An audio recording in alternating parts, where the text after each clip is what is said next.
Hello అన్న, మీ పేరు? నా పేరు రామదాస్ అండి, తోట రామ. ఏపీలో ఎన్నికలు వస్తున్నాయి, నెక్స్ట్ ఏ పార్టీ వస్తుందంట? టీడీపీ వస్తుంది. టీడీపీ, జనసేన. ఎందుకని? ఎందుకనంటే ఈరోజు జరుగుతున్న అన్యాయాల అక్రమాలను చూస్తుంటే చాలా జనాలకు కూడా బాధాకరంగా ఉంది. కాబట్టి మాలాంటి వాళ్ళు ఇట్లా మీ విలేకరు దగ్గరికి కూడా చెప్పుకోలేకపోతున్నారు. ఎందుకంటే ఒక మానవుడికి స్వేచ్ఛ లేదు, మాట్లాడటానికి లేదు, ఒక ఓటు వేసుకోవడానికి వీలు లేదు. మాకేయాలి అంటున్నారు. కాబట్టి మేము ఒక సామాన్యుడిగా ఒక చిన్న ఏదో ఒక బడ్డీ కొట్టుబెట్టి బతుకుతున్న వ్యక్తిని నేను. కాబట్టి నా కోరిక ఒకటే, పార్టీలకు అతీతంగా మనం పవన్ కళ్యాణ్ గారు, చంద్రబాబు నాయుడు గారు ఇద్దరు కలిసి ఓ ప్రభుత్వాన్ని ఏర్పాటు చేస్తున్నారు. మన ప్రజలకి న్యాయం చేసేటట్టుగా ముందుకెళ్తున్నారు. ఆ విధంగా మేము నమ్మగలిగాము. కాబట్టి ముందుకెళ్తారనేది మా కోరిక. అలాగే ఇప్పుడు అమరావతి రాజధాని ఏదంటే మేము చెప్పలేకపోతున్నాం. పోలవరం ఏదంటే ఇంకా పూర్తి కాలేదని చెబుతున్నాం. కొన్ని రోడ్లు పరిస్థితి అధ్యయనంగా ఉన్నాయి. అలాగే మన ఆడపడుతుల మీద కూడా రోజు ఒక దారుణం జరుగుతుంది. అలాగే మన నిరుద్యోగులు పిల్లలు ఎక్కడికో వెళ్ళి ఇటుక పనులు చేయాల్సి వస్తుంది, బెంగళూరు, చెన్నై వెళ్ళి. అలాగే మన రాష్ట్రంలో మంచి ప్రభుత్వం ఏర్పడి మనకి మంచి ఇండస్ట్రీలని ఏర్పాటు చేసి ప్రజల్ని వేరే దేశాలు వెళ్లకుండా మనం కాపాడాలి. అలాగే మనందరం రాబోయే రోజుల్లో అందరం ముందుకెళ్ళి మంచి ప్రభుత్వాన్ని ఎన్నుకోవాలని నేను కోరుకుంటున్నాను. షర్మిల గారు ఎంట్రీ ఇచ్చారు కదా, మరి షర్మిల గారి గురించి ఏమంటారు? షర్మిల గారు మీరు తెలంగాణలో చేశారు ప్రచారం, అక్కడి నుంచి ఆంధ్రాకి వచ్చారు. కాదు, జనం ఒకటే నమ్మేది, ఎక్కడైనా ఒక మాట ఇచ్చినప్పుడు కట్టుబడి ఉండాలనేది జనం నమ్మకం.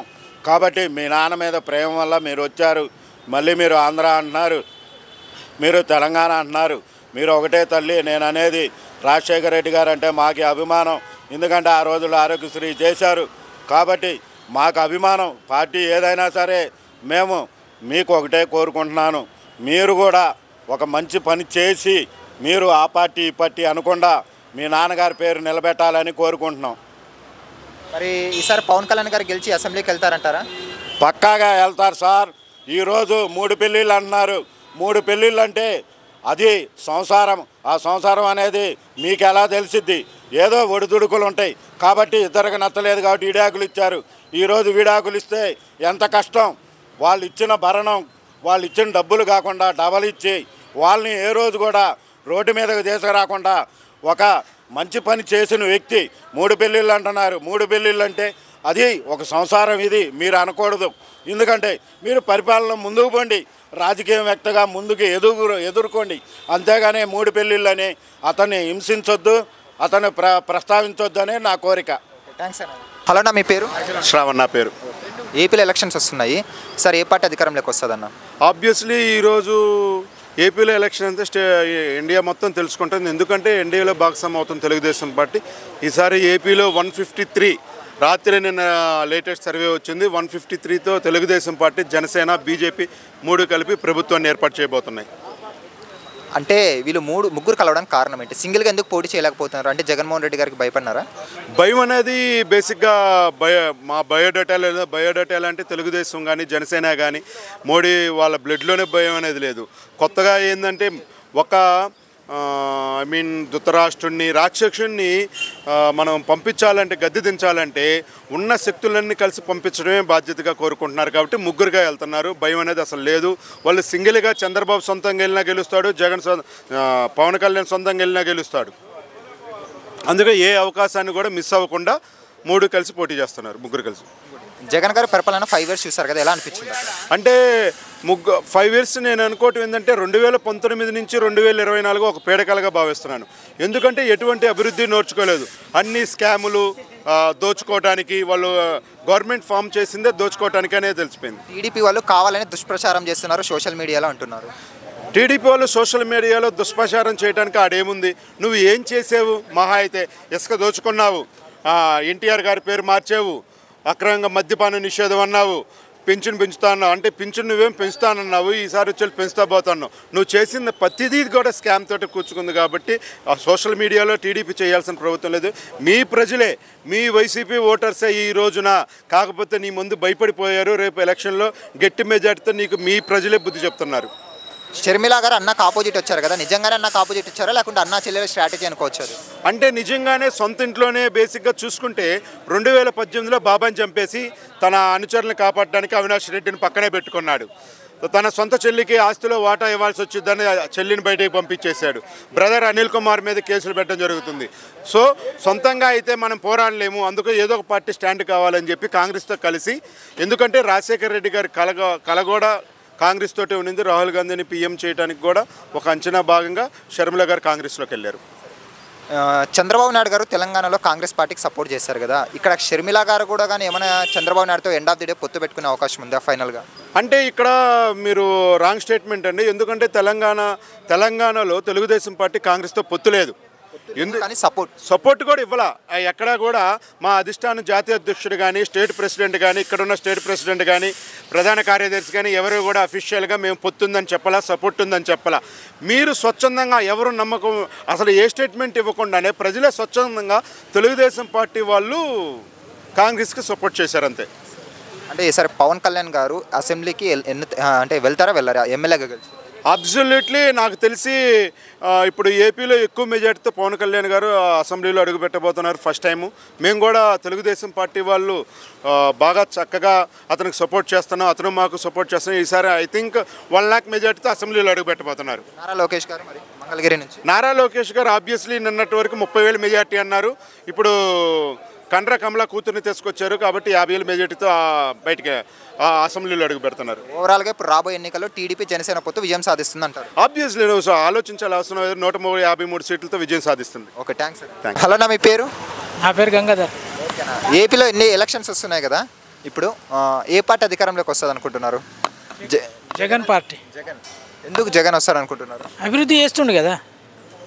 మరి చంద్రబాబు నాయుడు ఆయన చేయలేదనే కదా తిరస్కరించారు. ఇప్పుడు జగన్ ప్రభుత్వం మీద వ్యతిరేకత పెరిగింది అంటున్నారు. ఈసారి జగన్ రాడు, చంద్రబాబు పవన్ కళ్యాణ్ వస్తారంటున్నారు. పోయినసారి కూడా అలాగే అన్నారు, కానీ జగన్ వచ్చిండు కదా. అంటే ఇప్పుడు పవన్ కళ్యాణ్ చంద్రబాబు కలిసి రావడం కరెక్ట్ అంటారా, లేక సింగిల్గా వస్తే బెటర్? వాళ్ళు పవన్ కళ్యాణ్ అంటే నేను ఆయనకు వీరాభిమాన్ని, కానీ రాజకీయంలో అంతా ఇంకా ఆయన పుంజుకోలేదు.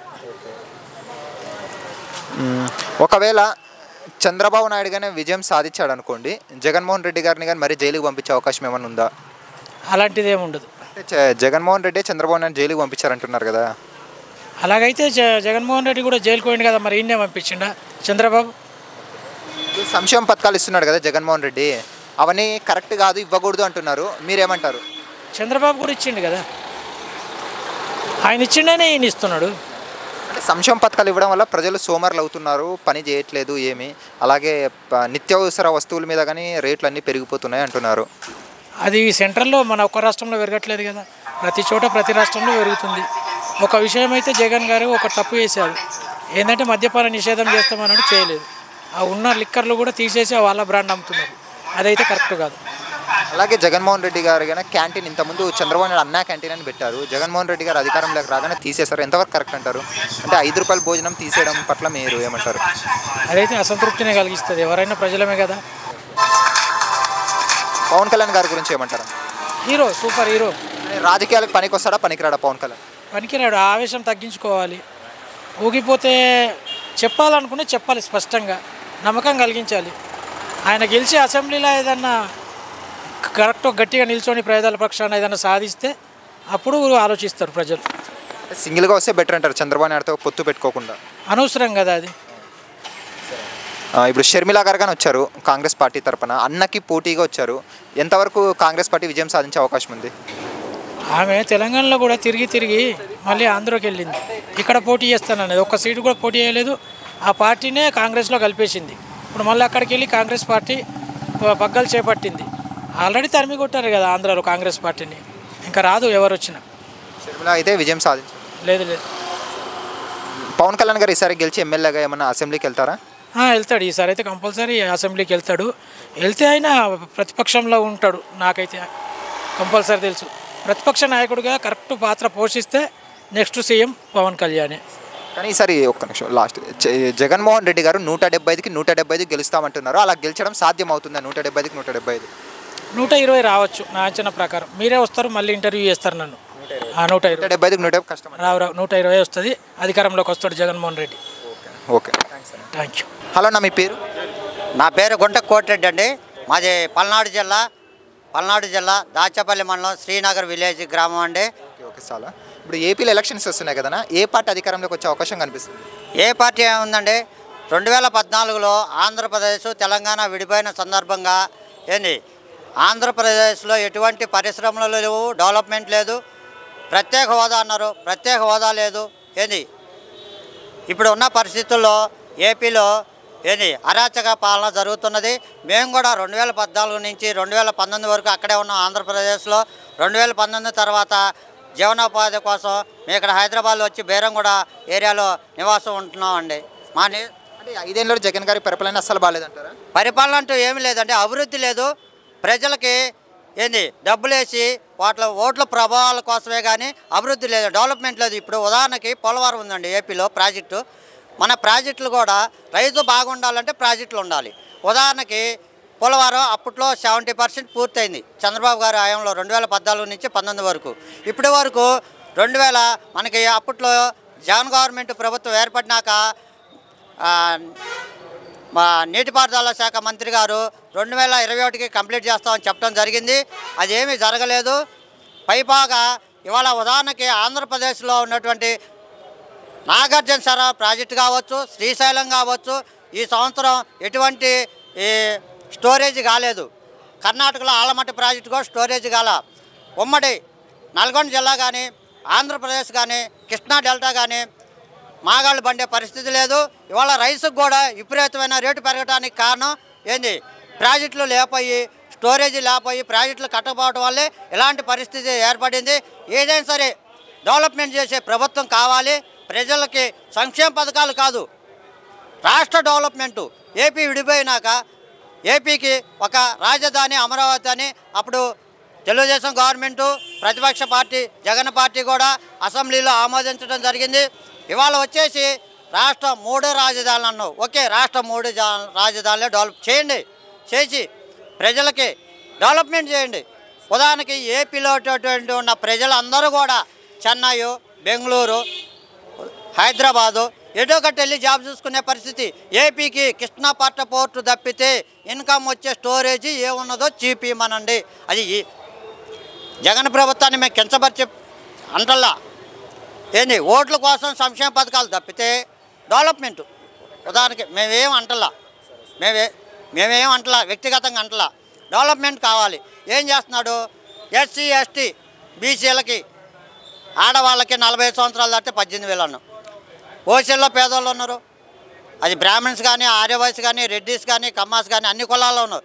తర్వాత 3 years తర్వాత ఈ క్యాస్టులకు కూడా పెట్టాడు. అమ్మఒడి అన్నాడు. అమ్మఒడి నెంబర్ 1 పథకం. మేము కూడా స్వాగతిస్తాం తెలుగుదేశం పార్టీ అయినప్పటికీ. అమ్మఒడి ఇలాంటి పథకాలు పెట్టండి. ఆడవాళ్ళకి 40 సంవత్సరాలు పని చేసుకునే వాళ్ళకి డబ్బులు ఎందుకండి? వాస్తవం చెప్పుకుందాం మనం. అది మేము కోరుకునేది. డెవలప్మెంట్ చూపించండి. చంద్రబాబు గారి ప్రభుత్వంలో వేసిన సిమెంట్ రోడ్లు, తార్ రోడ్లు తప్పితే ఈ 5 ఏళ్లలో మాది దాచేపల్లి మండలం, శ్రీనగర్ గ్రామం, పల్నాడు జిల్లా. మా ఊళ్ళో తెలుగుదేశం గవర్నమెంట్లో ఎన్ని రోడ్లు వేసారో వాళ్ళ చెప్పమనండి. వాళ్ళు వేసిన రోడ్లు ఏదో చూపించమనండి, మేము వేసిన రోడ్లు ఏదో చూపిస్తాం. అదే నిదర్శనం. మీరైతే ఫైనల్గా టీడీపీ జెండా ఎగురుతుందంటారు ఆంధ్రప్రదేశ్లో? బాగా ఎగురుతుందండి. డెవలప్మెంట్ కోసమే, వేరేదేం లేదు. అది చదువుకున్న యూత్ అందరికీ తెలుసు. ఈ 5 ఏళ్లలో ఎవరిని ఎట్లా ఇబ్బంది పెట్టింది తెలుసు, అన్నీ తెలుసు. సచివాలయం పేర్లతోటి లూటీ చేశారు. ఇప్పుడు ఉదాహరణకి ఎంఆర్ సచివాలయాలు పెట్టారండి, 1000 కోట్లు పెట్టి రాష్ట్ర వైడ్గా. ఒక్క వాలంటీర్ల ద్వారా ఇంటికి వచ్చి 6 గంటలకి 1వ తారీఖు పింఛన్ తప్పితే వాళ్ళ నుంచి ఒరిగేదిగా ఏమీ లేదు. సచివాలయంలో జాబ్ ఒకళ్ళకి 30,000 ఇస్తున్నారు. 12 డిపార్ట్మెంట్లు జాబ్ వాళ్ళని పెట్టాడు. వాళ్ళకి మనం పోయి కాగితాలు ఇస్తే వాళ్ళు మేము ఎంఆర్ఓ ఆఫీస్కి రిఫర్ చేసామంటారు. ఆడిపోతే డబ్బులు ఇన్ని పని కావట్లా. సచివాలయం వల్ల ఉపయోగం ఏమీ లేదు. ఒక్క వాలంటీర్లు పింఛన్లు ఇవ్వడానికి 1వ తారీఖు మటుకు ఉపయోగం ఉన్నది. ఉన్నట్టు చెప్పుకుంటూ ఒప్పుకుంటాం, అంత మించి ఏం లేదు. హాయ్ ఫ్రెండ్స్, మా ఫ్యూచర్ టుడే ఛానల్ చూస్తున్నందుకు చాలా థ్యాంక్స్. మరిన్ని లేటెస్ట్ వీడియోస్ కోసం వెంటనే సబ్స్క్రైబ్ చేయండి. అలాగే ఈ బెల్ని కూడా రింగ్ చేసేయండి. మా లేటెస్ట్ వీడియోస్ నోటిఫికేషన్స్ అన్నీ మీ మొబైల్లో వస్తాయి. మా వీడియోస్ మీకు నచ్చితే లైక్ చేయండి, షేర్ చేయండి, నచ్చకపోతే కామెంట్ చేయండి.